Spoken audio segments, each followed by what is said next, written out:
यी नेपालका ती लेखक हुन् जो एउटा पुस्तक लेखेकै कारण जेल जानु परेको थियो र जेलको अमानवीय यातनाका कारण अन्ततः त्यही भित्रै आफ्नो प्राण त्याग्नु परेको थियो। आखिर त्यो किताबका पानाहरूमा त्यस्तो के लेखिएको थियो जसकारण लेखकले आफ्नो सम्पूर्ण जीवनको आहुति दिनु पर्यो? यो हो विचार र एउटा सानो पुस्तकमाथि गरिएको भयानक दमनको कथा।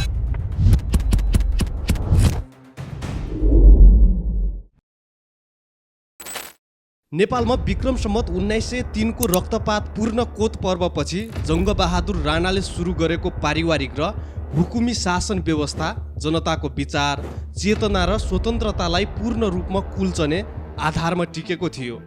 जनता रैतीमा सीमित थिए अनि श्री 3 महाराजहरूको मुखबाट निस्कने हरेक शब्द नै देशको कानुन बन्थ्यो। विक्रम सम्वत 1910 को मुलुकी ऐनले यही निरङ्कुशतालाई कानुनी मोहर लगाइदिएको थियो। बाहिर हेर्दा विक्रम सम्वत 1958 पछि सत्तामा आएका प्रधानमन्त्री श्री 3 चन्द्र शमशेरको पालामा सती प्रथा र दास प्रथा उन्मूलन जस्ता केही सुधारका कामहरू देखिए तापनि भित्री रूपमा समाज र जनताको वैचारिक स्वतन्त्रतामाथि कडा सेन्सरसिप र गुप्तचरहरूको विशाल सञ्जाल बिछ्याइएको थियो। त्यस समय काठमाडौँ उपत्यकाभित्र कुनै पनि पुस्तक, पर्चा वा लेख छाप्नका लागि सरकारी निकाय नेपाली भाषा प्रकाशिनी समितिको पूर्व स्वीकृति अनिवार्य थियो अनि कसैले स्वीकृति नलिए छापेमा 50 रुपैयाँ जरिवाना तिर्नु पर्थ्यो भने छापिएका सामग्रीमा दरबार वा शासक प्रति सामान्य व्यङ्ग्य वा असन्तोष झल्किएमा लेखकलाई देशद्रोहको अभियोगमा कठोर जेल सजाय दिइन्थ्यो। छापाखाना बन्द गरिन्थ्यो र पुस्तकहरू जफत गरेर जलाइन्थ्यो। जनता शिक्षित भए भने आफ्नो अधिकार माग्न थाल्नेछन् र राणा शासनको जग हल्लिनेछ भन्ने गहिरो मनोवैज्ञानिक डर राणा शासकहरूमा थियो। यस्तै तरास र सर्वसत्तावादी परिवेशका बीच रामेछापको मन्थली स्थित कठजोड तिलपुङ गाउँमा विक्रम सम्वत 1944 माघ 24 गते जन्मिएका एक स्वाभिमानी युवा सुब्बा कृष्णलाल अधिकारी सरकारी निजामती सेवाको परराष्ट्र मामिला हेर्ने अड्डा मुन्सी खानामा नायब सुब्बा पदमा कार्यरत थिए। पिता लक्ष्मणराज र माता इन्द्रकुमारीका माइला छोरा कृष्णलाल तीक्ष्ण बुद्धि र देशभक्त भावनाले भरिएका व्यक्ति थिए। सरकारी जागिरे भए तापनि उनको मन भने सधैँ नेपालका विपन्न किसानहरूको जीवनस्तर कसरी सुधार्ने, कृषि प्रणालीलाई कसरी वैज्ञानिक बनाउने र मुलुकलाई खाद्यान्नमा कसरी आत्मनिर्भर बनाउने भन्ने चिन्तनमा डुबिरहन्थ्यो। एक दिन उनका साथीले भारतबाट ल्याएको मक्का की खेती नामक हिन्दी पुस्तक उनलाई उपहार दिए। त्यो पुस्तक पढेपछि कृष्णलाललाई लाग्यो नेपालको माटो, यहाँको हावापानी र पहाडी भूगोलमा सुहाउँदो मकैको खेती सम्बन्धी मौलिक निर्देशिका लेख्नुपर्छ। तत्कालीन समयमा नेपालको मुख्य खाद्य बाली नै मकै थियो। तर परम्परागत ज्ञान र किराको प्रकोपका कारण किसानहरू वर्षेनी भोकमरीको चपेटामा पर्थे। देशलाई खाद्यान्नमा आत्मनिर्भर बनाउने र किसानको स्तर उकास्ने पवित्र उद्देश्यले कृष्णलालले मकै खेतीको प्रविधि, माटोको तयारी, मलजल र किरा नियन्त्रणका उपायहरू समेटेर मकैको खेती नामक 60 पृष्ठको पुस्तक तयार पारे। यस पुस्तकको गद्य भाग कृष्णलाल स्वयंले लेखेका थिए। कवितात्मक पद्य भाग तत्कालीन चर्चित कवि शम्भु प्रसाद ढुङ्गेलले रचना गरेका थिए भने व्याकरण र भाषा शुद्धिकरणको काम विद्वान पण्डित सोमनाथ सिग्देलले गरेका थिए। पुस्तक तयार भएपछि तत्कालीन नियम अनुसार सरकारी निकाय नेपाली भाषा प्रकाशनी समितिमा पाण्डुलिपि पेश गरियो। चन्द्र शमशेरका पुत्र तथा समितिका प्रमुख केशर शमशेर जबराको मातहतमा रहेको समितिले प्रारम्भिक जाँचबुझ गरेपछि पुस्तक छाप्ने औपचारिक स्वीकृति पनि दियो। विक्रम सम्वत 1977 साउन महिनामा काठमाडौँको नक्साल स्थित पशुपति छापाखानामा यस पुस्तकका 1000 प्रतिहरू छापिए र बजारमा बिक्री वितरणका लागि पठाइए। पुस्तक बजारमा आउन साथ कृषिमा निर्भर किसान र शिक्षित पाठकहरूमाझ निकै लोकप्रिय बन्यो। तर यो बौद्धिक र प्राविधिक उपलब्धि धेरै दिन भने टिक्न सकेन। राणा दरबारभित्र षड्यन्त्रको कालो बादल मडारिन थालिसकेको थियो। पुस्तक छापिएर हात हातमा पुग्ने बेला गोर्खा भाषा प्रकाशनी समितिका 2 जना पण्डितहरूको आँखा पुस्तकको केही खास उपमा र वाक्यहरूमा पर्यो। दरबारी या चाकरी र आफ्नो व्यक्तिगत लाभका लागि ती दुई पण्डितहरूले पुस्तकका सामान्य वाक्यांशहरूलाई चन्द्र शमशेर विरुद्धको योजनाबद्ध विद्रोहको रूपमा व्याख्या गरेर उनको कान फुकिदिए। ती पण्डितहरू मध्ये एक थिए भोजराज काफ्ले, जो लेखक कृष्णलाल अधिकारीका आफ्नै नातेदार, नाताले साला पर्थे। भोजराज काफ्ले पनि सरकारी सेवामै थिए। केही समय अघि सेनामा लेफ्टिनेन्ट पदको जागिरका लागि कृष्णलालले काफ्लेको आचरण र चरित्रका बारेमा प्रतिकूल राय दिएका कारण उनको जागिर हुन सकेको थिएन। त्यही पुरानो व्यक्तिगत प्रतिशोध र ईर्ष्याको आगोमा जलिरहेका भोजराज काफ्लेले दरबारका अर्का पण्डित रामहरि अधिकारीसँग मिलेर कृष्णलाललाई सिद्ध्याउने भयानक योजना बनाए। उनीहरूले मकैको खेती पुस्तकका प्राविधिक र सामान्य वाक्यहरूलाई तोडमोड गरी श्री 3 महाराज चन्द्र शमशेर र राणा शासन विरुद्धको राजनीतिक षड्यन्त्रका रूपमा प्रस्तुत गर्ने प्रपञ्च रचे। काफ्ले र रामहरि अधिकारीले चन्द्र शमशेरको कान भर्दै पुस्तकमा प्रयोग गरिएका बिम्ब र प्रतीकहरूको गाथ गद्दी तोकेको र राज्य विरुद्ध विद्रोह उक्साएको लिखित पोल लगाए। पहिलो आरोप थियो किराहरूको वर्णन। पुस्तकमा मकै बाली नष्ट गर्ने रातो टाउके र कालो टाउके किराहरूको प्रसङ्ग उल्लेख गरिएको थियो। त्यहाँ लेखिएको थियो, कालो टाउके किराले भन्दा रातो टाउके किराले मकैलाई बढी नोक्सान पुर्याउँछ।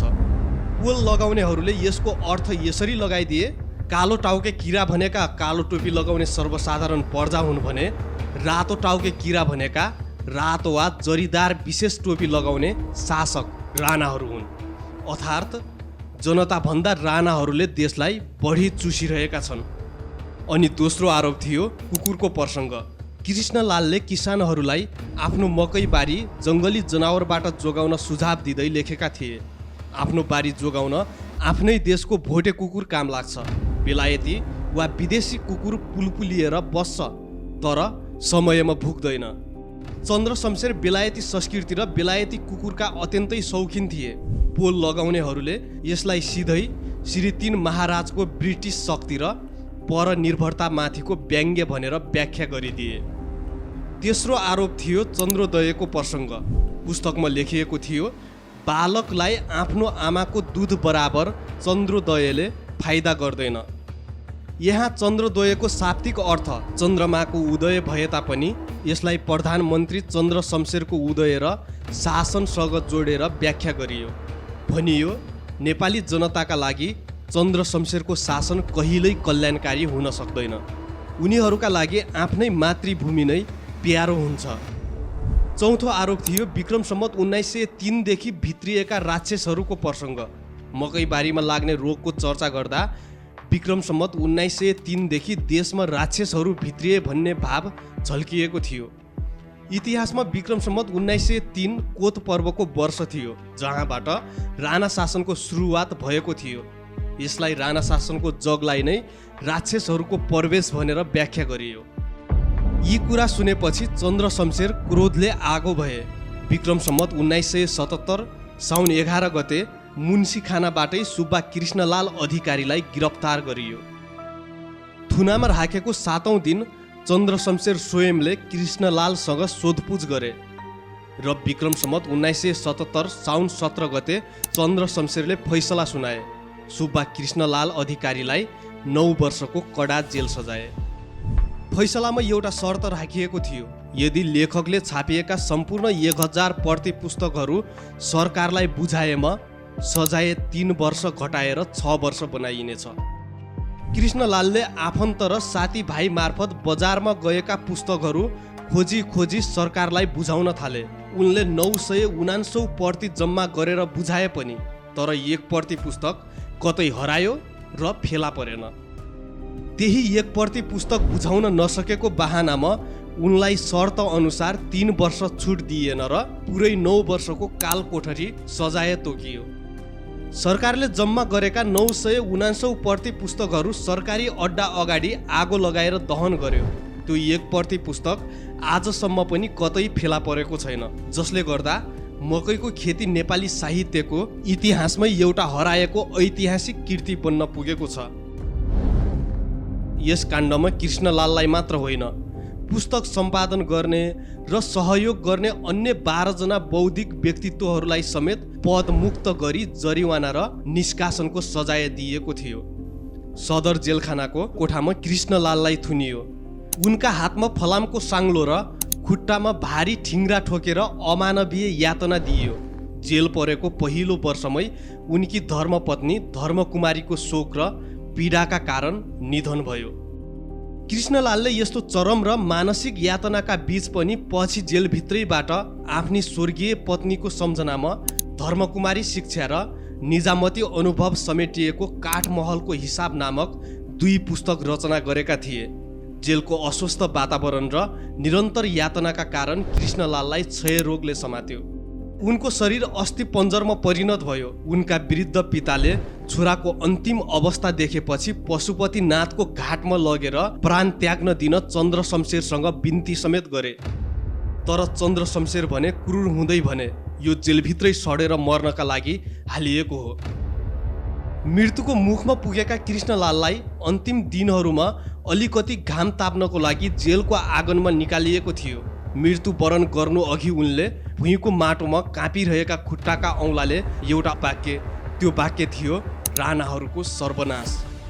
विक्रम सम्वत 1980 मङ्सिर 25 गते मात्र 35 वर्षको अल्पायुमा कालकोठरी भित्रै सुब्बा कृष्णलाल अधिकारीले अन्तिम सास फेरे। उनले निरङ्कुशता सामु माफी मागेर झुक्नुभन्दा सत्य र स्वाभिमानका लागि मर्नु उचित ठाने। पछि राणा शासकहरूले कृष्णलालको पाण्डुलिपिबाट केही विद्रोह वाक्यहरू हटाएर विक्रम सम्वत 1982 मा कृषि शिक्षा बलि मकैको खेती गर्ने तरिका नाम दिएर नयाँ पुस्तक निकाले। यसले उनीहरूको दोहोरो चरित्रलाई छर्लङ्ग पार्छ। उनीहरूलाई किसानका लागि मकैको खेतीको ज्ञान त चाहिएको थियो, तर लेखकको विचार र स्वतन्त्रता भने स्वीकार्य थिएन। मकै पर्वले नेपाली समाज र साहित्यमा लामो समयसम्म एउटा गहिरो त्रास सिर्जना गर्यो। दशकौँसम्म लेखकहरू मकै शब्द लेख्न समेत डराए र अर्कोतर्फ एउटा सामान्य पुस्तकबाट डराएर लेखकलाई जेलमै मार्ने राणा शासनको यो क्रूरताले शिक्षित वर्गहरूमा विद्रोहको आगो सल्कायो। यही असन्तोष पछि विक्रम सम्वत 1993 को पर्जा परिषद र विक्रम सम्वत 2007 को ऐतिहासिक क्रान्तिको वैचारिक आधार बन्यो। कलम, विचार र अभिव्यक्ति स्वतन्त्रताका लागि आफ्नो प्राणको आहुति दिने सुब्बा कृष्णलाल अधिकारीलाई आज नेपालको इतिहासमा प्रथम साहित्यिक शहीदका रूपमा उच्च सम्मानका साथ स्मरण गरिन्छ। अमर शहीद कृष्णलाल अधिकारीको यो ऐतिहासिक बलिदान निरङ्कुशताको अन्धकार जतिसुकै भयानक भए पनि सत्य र स्वतन्त्रताको ज्योति कहिल्यै मर्दैन भन्ने कुराको ज्वलन्त प्रमाण हो।